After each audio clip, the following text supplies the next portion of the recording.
Ուկրաինայի նախագահ Վոլոդիմիր Զելենսկին մեղադրել է Ռուսաստանին անցած գիշեր տեղի ունեցած լայնածավալ հարձակման համար, որի հետևանքով զոհվել է առնվազն 3 մարդ, տասնյակները վիրավորվել են։ Ուկրաինական տվյալներով հարվածներ են հասցվել գրեթե բոլոր շրջաններին։ Զելենսկին միջազգային հանրությանը կոչ է արել ուժեղացնել ճնշումը Մոսկվայի վրա։ Ռազմաօդային ուժերի տեղեկություններով գիշերվա ընթացքում կիրառվել է 407 անօդաչու թռչող սարք, 40-ից ավելի հրթիռ, որոնց մեծ մասը խոցվել է։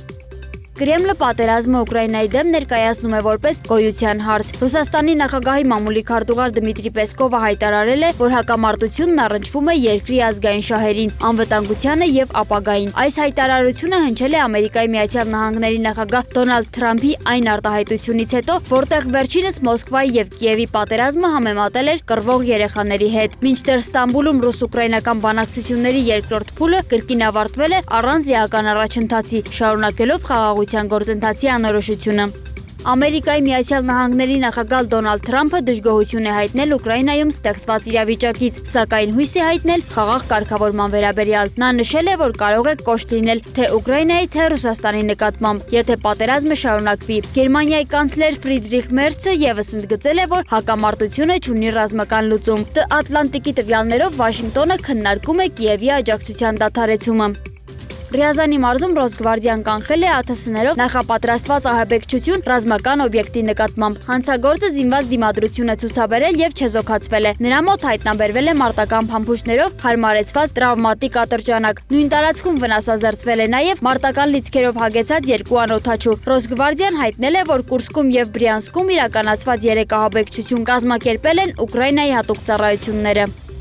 Եվրամիությունը քննադատել է Ամերիկայի Միացյալ Նահանգների կողմից միջազգային քրեական դատարանի 4 դատավորների դեմ սահմանված պատժամիջոցները։ Եվրահանձնաժողովի նախագահ Ուրսուլա ֆոն դեր Լայենը նշել է, որ դատարանը պատասխանատվության է ենթարկում ծանր հանցագործությունների մեղավորներին եւ պաշտպանում է զոհերի իրավունքները։ ԵՄ արտաքին գործերի ղեկավար Կայա Կալասն ընդգծել է, որ Բրյուսելը կշարունակի աջակցել դատարանի անկախությանը։ Ամերիկայի Միացյալ Նահանգները պատժամիջոցներ է սահմանել այն դատավորների նկատմամբ, ովքեր օրդեր են տվել Իսրայելի վարչապետի դեմ եւ սկսել են քննադատություն ամերիկյան զինուժի ենթադրյալ հանցագործությունների վերաբերյալ։ Ֆրանսիան պատրաստ է ճանաչել Պաղեստին պետությունը, հայտարարել է արտաքին գործերի նախարար Ժան-Նոել Բարոնը, ընդգծելով, որ իր երկիրը ակտիվորեն ներգրավված է հարցի լուծման միջազգային ջանքերում։ Հունիսի 17-ից 20-ը Նյու Յորքում կկայանա իսրայելա-պաղեստինյան հակամարտությանը նվիրված միջազգային խորհրդաժողով Ֆրանսիա եւ Սաուդյան Արաբիայի նախաձեռնությամբ։ Քննարկվելու է Պաղեստինի ճանաչման եւ Իսրայելի անվտանգության երաշխիքների հարցը։ Ֆրանսիան համարում է Համասի զինաթափումը խաղաղության կարևոր նախապայմանն է։ Միևնույն ժամանակ Համասը հայտնել է, որ պատրաստ է հրաժարվել Գազայի իշխանությունից Իսրայելի ռազմական գործողությունների դադարեցման պայմանով։